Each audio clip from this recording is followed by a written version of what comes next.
Kita tidak ingin kembali ke era Orde Lama, tidak ingin kembali ke era Orde Baru.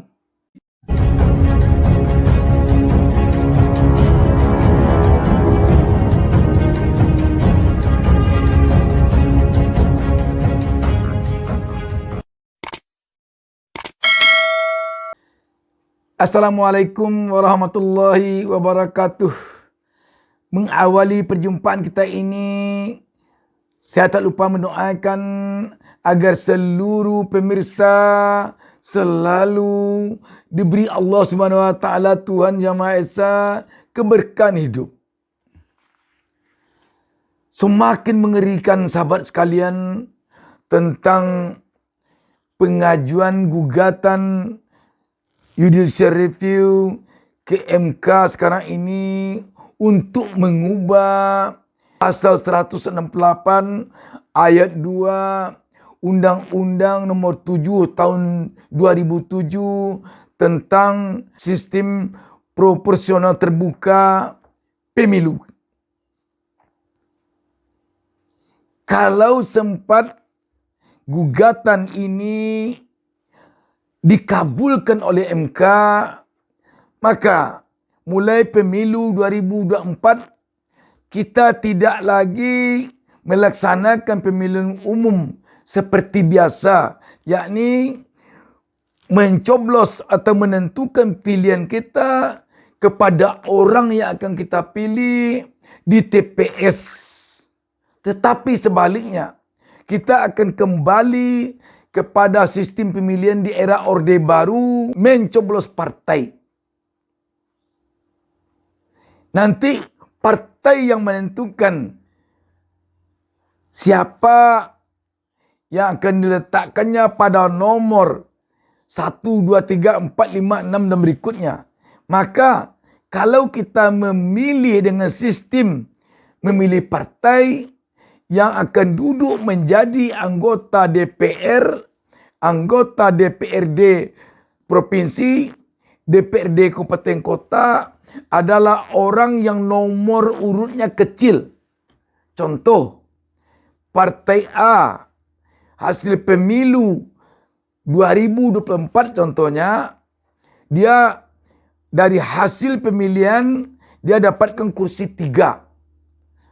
Maka yang akan duduk pada kursi yang 3 itu anggota DPR atau DPRD dari partai itu adalah yang berada pada nomor urut 1, 2, 3.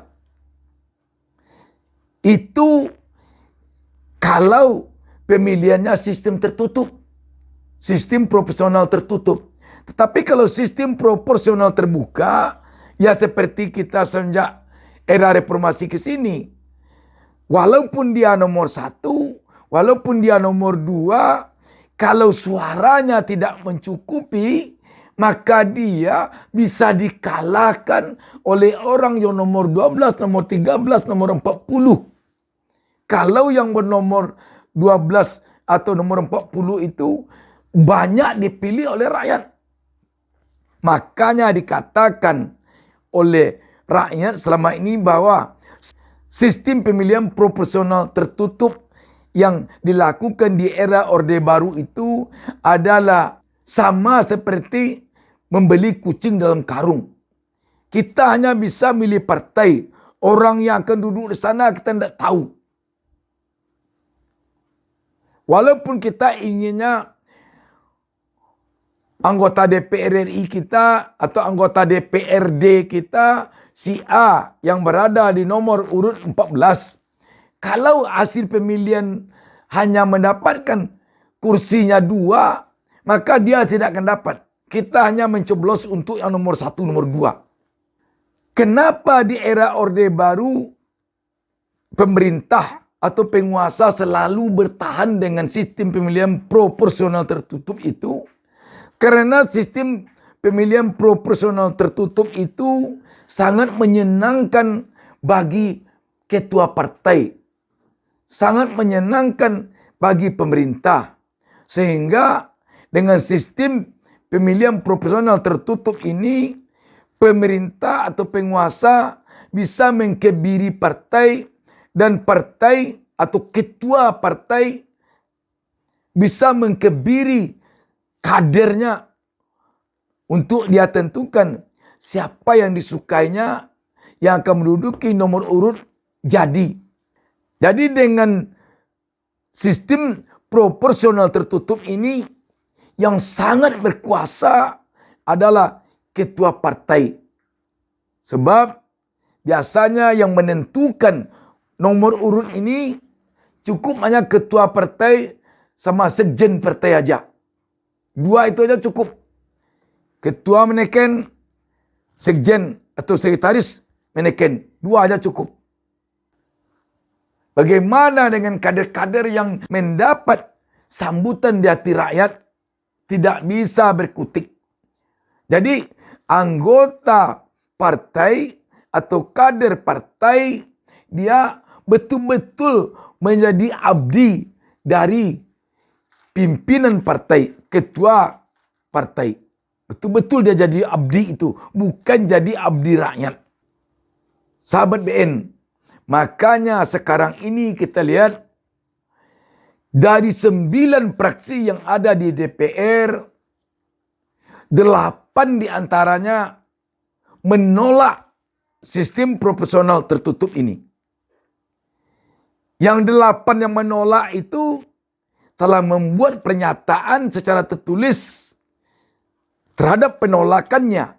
Dan yang 8 itu adalah Partai Golkar, Partai PKB, Partai PAN, Partai Nasdem, Partai PKS, Partai P3, Partai Demokrat. Satu-satunya partai yang mendukung sistem proporsional tertutup saat ini adalah PDIP, Partai Demokrasi Indonesia Perjuangan. Sahabat BN, bagaimanapun kita tentu tidak menginginkan kembali lagi kepada Orde Baru dalam segi apapun, khusus untuk berbangsa dan bernegara. Dan lebih khusus lagi untuk sistem ketatanegaraan kita. Kenapa kita tidak mau kembali ke era Orde Baru? Karena di era Orde Baru itu sudah jelas-jelas demokrasi sangat dikungkung.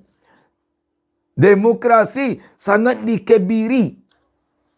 Kita tidak ingin lagi kembali ke era Orde Baru. Karena demikian antinya tampaknya mayoritas fraksi di DPR sekarang ini terhadap sistem proporsional tertutup ini, maka ada fraksi malah yang mengatakan kalau MK nanti mengabulkan gugatan judicial review terhadap perubahan pasal 168 ayat 2 Undang-Undang nomor 7 tahun 2007 ini, maka akan terjadi kekacauan di negeri ini. Demikian benar dia menolak kerasnya. Kita baca berita tentang hal ini. Wartaekonomi.co.id menurunkan berita di bawah judul ngeri, PKB sebut bakal ada kekacauan kalau MK kabulkan uji materi sistem proporsional tertutup. Berita ini hari Jumat ini tanggal 6 Januari 2023. Warta Ekonomi Jakarta. Publik dihebohkan dengan kegaduhan elit politik yang meributkan soal sistem proporsional tertutup dan terbuka. Mengenai hal ini, anggota DPR RI fraksi PKB Lukman Hakim menyebut bakal terjadi huru-hara apabila Mahkamah Konstitusi MK mengabulkan uji materi beberapa pihak agar sistem proporsional tertutup berlaku pada pemilu 2024. Apabila petitum yang mereka ajukan dikabulkan MK, akan terjadi kekacauan dalam pelaksanaan pemilu 2024 mendatang, kata mantan pimpinan Komisi 2 DPR RI itu melalui keterangan persnya Kamis 5 Januari. Diketahui 6 orang sebelumnya mengajukan uji materi beberapa pasal di Undang-Undang Pemilu dengan nomor perkara 114 garing PUU strip 20 garing 2022. Adapun beberapa pasal tersebut mengatur sistem pemilihan anggota DPR, DPRD provinsi dan DPRD kabupaten atau kota melalui proporsional terbuka. Para pemohon berharap MK bisa mengganti sistem pemilihan dari proporsional terbuka menjadi tertutup. Namun, Lukman mengingatkan bahwa permohonan nomor perkara 114-PUU-20/2022 itu dilayangkan saat tahapan pemilu 2024 sudah digelar. Dia mengatakan penyelenggara pemilu tentunya sudah membuat aturan tentang pesta demokrasi pada 2024 dengan mengacu ketentuan yang sudah ada. Menurut Lukman, menjadi tidak lucu jika MK mengabulkan permohonan uji materi dengan nomor perkara 114-PUU-20/2024 karena mengubah aturan main saat tahapan pemilu sudah dimulai. Tidak lucu apabila pertandingan sepak bola sudah berjalan menit ke-15 kemudian otoritas penyelenggara mengumumkan perubahan aturan yang langsung berlaku untuk menit ke-16 dan seterusnya, kata Lukman. Jadi sahabat, pandangan dari Lukman dari FPKB ini dengan tegas mengatakan akan terjadi kekacauan nanti. Akan terjadi huru hara nanti kalau MK mengabulkan gugatan ini.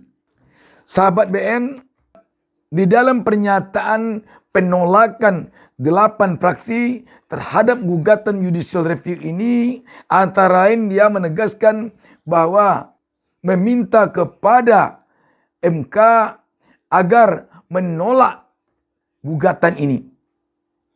Selanjutnya dia juga meminta kepada KPU agar melaksanakan tahapan-tahapan proses pemilu sesuai dengan konstitusi yang ada. Di KPU seharusnya tidak perlu ikut-ikut dalam masa ini. KPU cukup menjalankan proses pemilu ini sesuai dengan peraturan perundang-undangan yang ada. Itu aja kerja KPU. Sahabat BN, kita tentu berharap jangan sampai kita kembali lagi ke era Orde Baru. Jangan sampai lagi. Karena kita sudah trauma dengan era Orde Baru.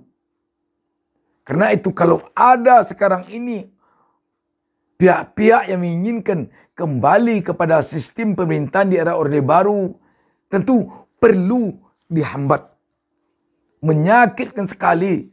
Sistem pemerintah Orde Baru itu menyakitkan sekali. Dan kita ingin era reformasi ini benar-benar bisa dijalankan secara baik sesuai dengan jiwa reformasi.